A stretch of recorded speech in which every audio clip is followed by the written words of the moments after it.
السلام علیکم دوستو، آج ہم آپ کے سامنے ایک ایسا ویڈیو لے کر آئے جس میں ڈاکٹر اسرار احمد نے دجال کے بارے میں بتایا ہے کہ دجال کیسے اور کب آئے گا۔ دجال بہت بڑے فتنے اور شبہات لے کر آئے گا، اس لیے آپ صلی اللہ علیہ وسلم نے اس کے بارے میں امت کو خبردار کیا ہے اور ڈرایا ہے۔ فرمایا، اللہ کی قسم قیامت اس وقت تک قائم نہیں ہوگی جب تک تیسرے جھوٹے نہ ظاہر ہو جائے۔ اس میں آخری کانا دجال ہوگا۔ دجال اولاد آدم میں سے ایک ہوگا جسے اللہ کچھ ایسی طاقت عطا کرے گا جو اس کے سوا کسی انسان کو حاصل نہ ہوئی ہوگی۔ اس ویڈیو کو پورا دیکھیں اور ویڈیو پسند آئے تو لائک اور چینل کو سبسکرائب ضرور کریں۔ چلو ویڈیو شروع کرتے ہیں۔ لیکن اس کے علاوہ معین شخص ہوگا دجال۔ یہ معین شخص جو دجال ہوگا اس کے بارے میں بھی ایک تو بالکل متفق علیہ چیزیں ہیں۔ نمبر ایک کہ وہ شخص ہے، قطعی ہے، یقینی ہے، اس کا حلیہ بھی حضور صلی اللہ علیہ وسلم نے احادیث کے اندر بیان کیا ہے۔ دوسری بات یہ ہے کہ اس کے ہاتھ میں قوانین قدرت، گویا کہ تسخیر کائنات، گویا کہ نقطہ عروج کو پہنچ چکی ہے۔ تمام اختیارات الہی تقریباً اس کے ہاتھ میں آ چکے ہوں۔ جو بڑے سے بڑے معجزے اللہ تعالیٰ نے نبیوں کو دیے ہیں وہ معجزے کر کے دکھائے گا۔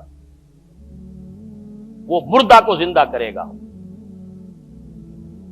مردہ لوگوں کی افواہوں کو لے کر آئے گا، ان کی روحوں کو، اگرچہ جھوٹی روحیں ہوں گی، وہ شیاطین جن ہوں گے جو ان کا بھیس بدل کر آئیں گے، لیکن یہ کہ وہ لوگوں سے کلام کریں گے۔ یہ اسپرچولیزم جو اپنی انتہا کو پہنچا ہوا ہے یورپ میں اور مغرب میں، یہ در حقیقت اسی کا ایک مظہر ہے۔ وہ کھلے بیابان کو کہے گا جہاں بالکل ڈٹیل جو ہے وہ صحرا تھا، وہ لوگ گلزار کر دے گا جب چاہے گا، جب چاہے گا، جہاں چاہے گا بارش برسائے گا۔ فاصلہ اس کے لیے بے معنی ہوگا۔ اس کی سواری وہ ہوگی کہ جس کے دونوں کانوں کے درمیان فاصلہ 80 ہاتھ کا ہوگا۔ یہ سارے جو آج آپ کی اس ٹیکنالوجی کی جو انتہا جا رہی ہے اور جدھر جا رہی ہے، اس کو اچھی طرح سمجھ لیجیے۔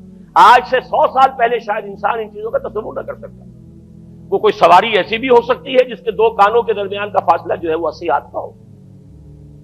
آپ کے یہ سارے جیٹس جو ہیں وہ کیا ہیں؟ ان کے رڈارز جو لگے ہوئے ہیں، دونوں کان ہیں ان کے۔ اس کا ایک قدم اگر مدینے میں ہوگا تو دوسرا بیت المقدس میں ہوگا۔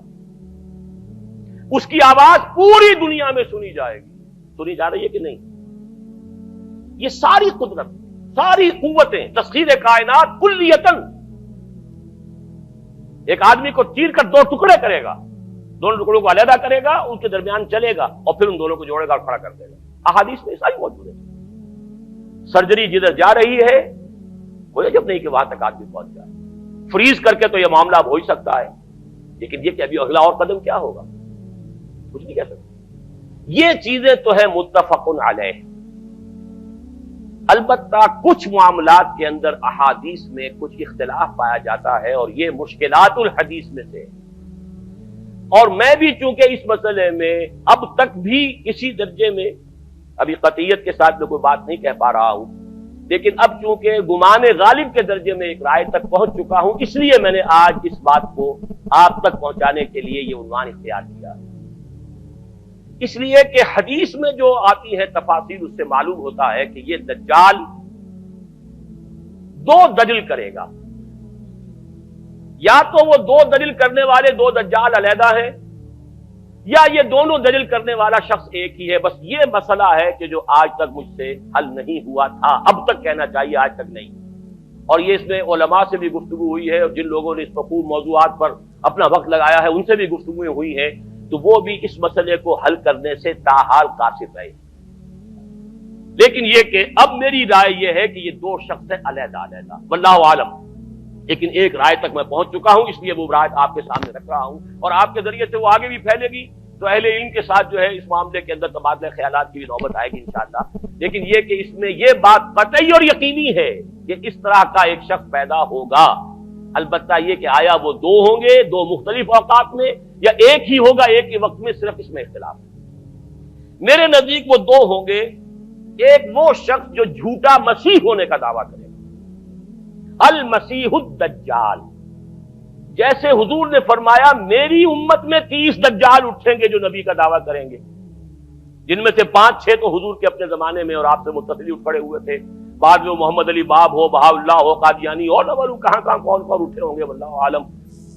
کسی طریقے سے ایک شخص مسیح ہونے کا دعویٰ کر کے کھڑا ہوگا، یہودی ہوگا. یہ ہے اصل میں وہ شے.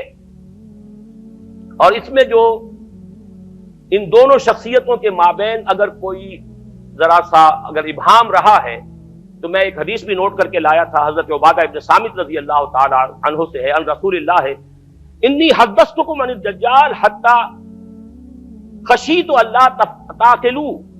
میں نے تمہیں دجال کے بارے میں بہت سی باتیں بتائی ہیں تو مجھے یہ گمان ہوا کہ شاید تم اسے سمجھ نہ پاؤ. یہ اندیشہ خود حضور صلی اللہ علیہ وسلم کو ہوا ہے اور یہ سنن ابی داؤد کی روایت ہے. بہرحال میں جو کچھ عرض کر رہا ہوں کہ میں اس رائے تک پہنچاؤں کہ یہ دو علیحدہ شخصیتیں ہیں. ایک تو یہ ہے کہ ایک مسیح الدجال کھڑا ہوگا یہ ایک دعویٰ کر کے کہ میں مسیح ہوں، چونکہ اس کا زمانہ بالکل قریب آ چکا، اس لیے میں آپ کو اس کے بارے میں خبردار کر رہا ہوں. دوسرا جو مسیح جس کی شخصیت مسیح دجال کی آتی ہے، دجال اکبر، میں صرف اشارہ کروں گا، پھر کبھی انشاءاللہ اس موضوع پر تفصیل سے گفتگو ہوگی. وہ میرے نزدیک بالکل قریب قیامت کی ایک علامت ہے. جو خدائی کا دعویٰ کرے وہ جھوٹا خدا ہوگا، یہ جھوٹا مسیح ہوگا.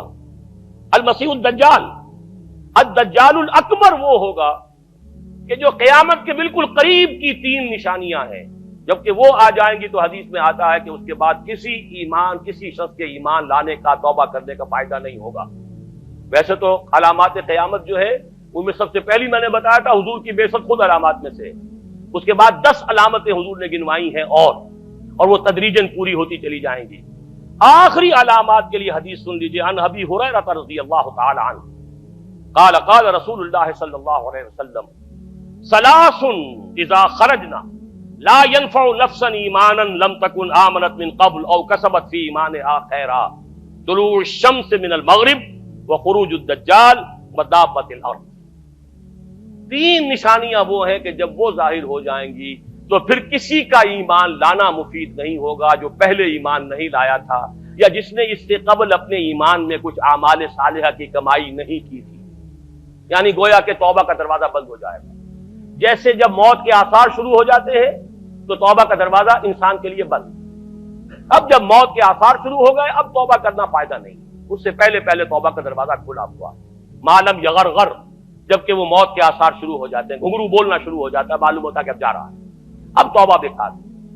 اسی طریقے سے پوری نوع انسانی کے لیے توبہ کا دروازہ بند ہوگا ایک وقت میں آ کر کہ اب کسی کے لیے توبہ نہیں، ایمان نہیں. اور اس کے لیے 3 علامتیں بیان ہوئی ہیں. یہ بھی مسلم شریف کی روایت ہے. آپ نے فرمایا 3 چیزیں وہ ہیں کہ جب وہ ظاہر ہو گئیں تو پھر کسی کا ایمان لانا جو اس سے پہلے ایمان نہیں لایا تھا اور اپنے ایمان میں اس نے کچھ اعمال صالحہ کی کمائی نہیں کی تھی، اب قتل مفید نہیں ہوگا اس کے لیے ایمان لانا. وہ 3 نشانیاں ہیں. طلوع الشمس من المغرب، سورج مغرب سے طلوع ہوگا. نظام شمسی میں کوئی اختلال ایسا ہوگا کہ جس سے سورج بجائے مغرب سے نکلے گا. وہ خروج الدجال ودابۃ الارض، ایک زمین سے کوئی چوپایا برآمد ہوگا. بعض احادیث میں آتا ہے کہ مروہ کے قریب سے وہ برآمد ہوگا جو گفتگو کرے گا انسانوں سے. یہ بالکل خرق عادت، یعنی وہ چیزیں کہ جن کا کوئی تعلق اب اسباب جو ہے دنیا کے ان سے کوئی تعلق نہیں ہے، کوئی فزیکل لا سے تعلق نہیں ہے، وہ بالکل معجزے ہوں گے، خرق عادت ہوگا. اور خروج دجال، وہ دجال جو خدائی کا دعویٰ کرے گا. اور حدیث میں آتا ہے کہ بہت کم لوگ ہوں گے کہ جو اس کے سامنے رک سکیں گے.